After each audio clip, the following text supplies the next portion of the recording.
Dan, do you think you're a better match for Shekinah than Sarper? I do. Shots fired, huh?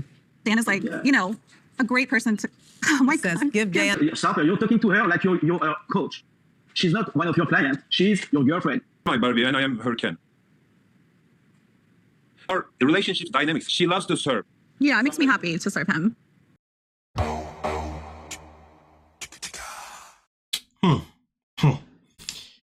Shekinah. Yep. And Sarper.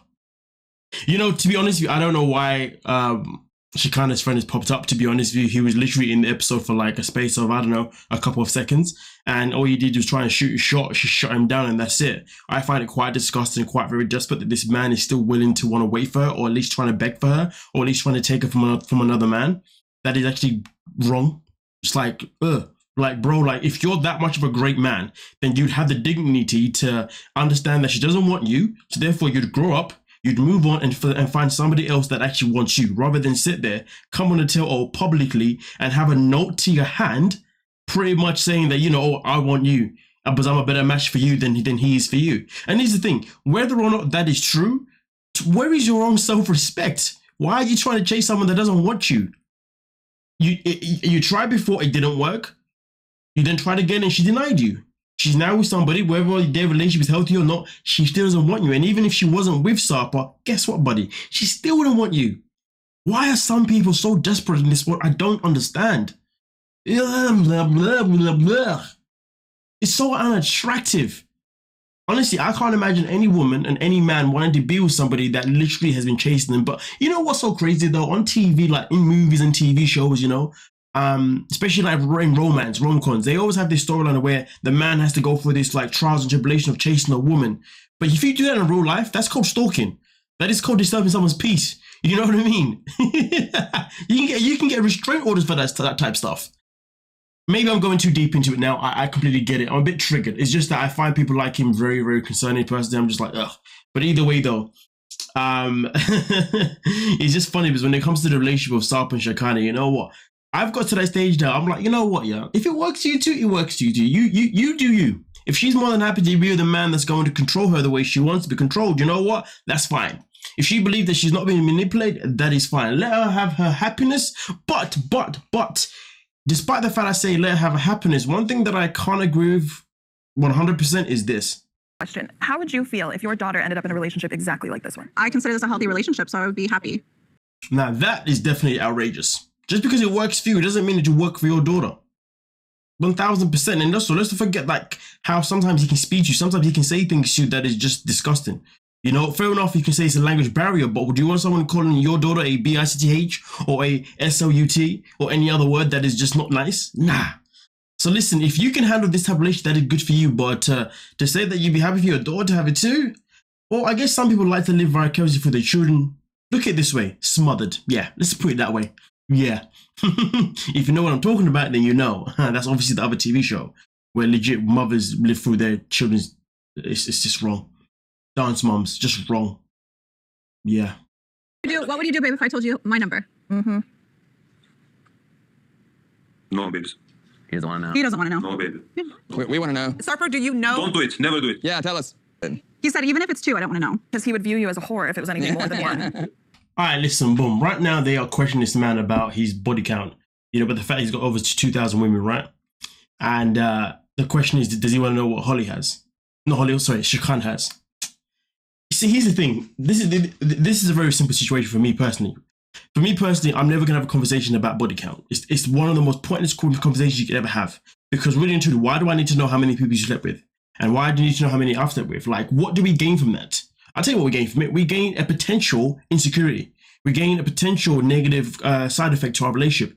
You know, we can potentially then end up not being with that person.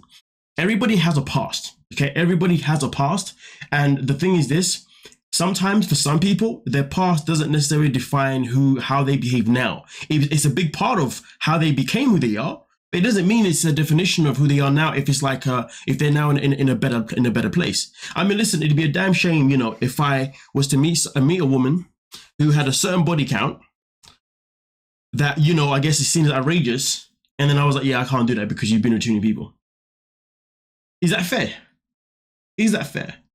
I mean, like, vice versa, would it be fair?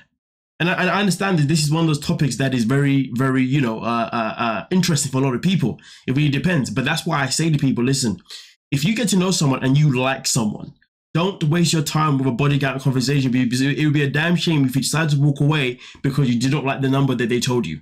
It would be one hell of a damn shame. Like I said, for me personally, I never want to know.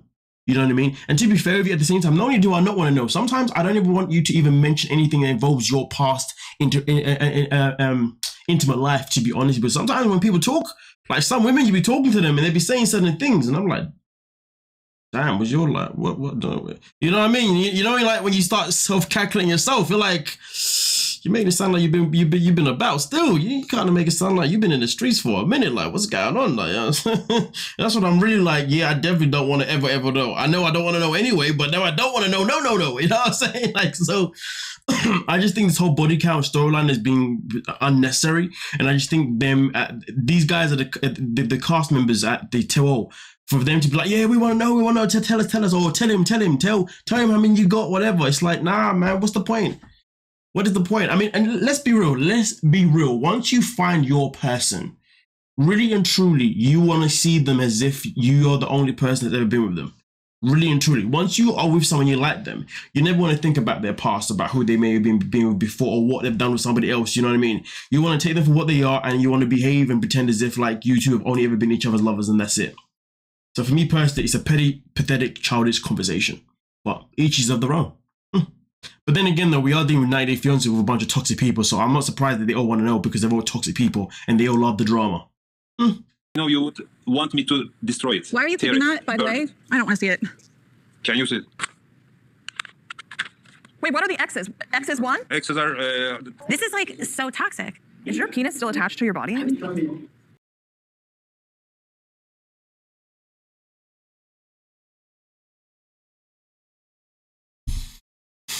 The last we saw you and Sarper, you had a huge argument over whether you two would have a child. I'm still not willing to have a child. I don't want another child. Oh, yeah. So is this discussion between the two of you over? Is it over, babe? Yeah, I mean, I'm not changing my mind. You know what, though? It is quite interesting, isn't it? Should people waste their time with somebody that doesn't want kids if they know that they want kids themselves? You know? That's always the question. Always the main question, isn't it? I mean, listen, it's a very simple question. I would say no. You know, if you know that you've always wanted children, don't be with somebody that wants children. You know, if you know you're somebody that doesn't really care about whether you have children or not, then fair enough. That's fine. You can be with that person. But I think, you know, one of the things that we don't want to do in life is regret things. You know, it'd be a damn shame if we grow up to regret not having kids, or to grow up not having certain things, you know what I mean? Because you end up creating resentment towards that person. So I think with, but I do feel like with Sarper though, I feel like the whole child conversation is probably based more on his family wanting children, not necessarily himself, because I feel like if he wanted children, I feel like it would have happened by now, to be honest with you. I feel like he would have taken a woman seriously by now, but he hasn't done that for a reason. If anything, he may use the idea of being with different women as an excuse of why he hasn't had children just yet for the family. But now he's got a woman, he's like, shh. So there is that potential chance, you know, that children really isn't something that he cares or desires for. It's literally just a family thing. But either way though, you let me know exactly what you're thinking down below and we can most certainly talk about it. But until then, peace.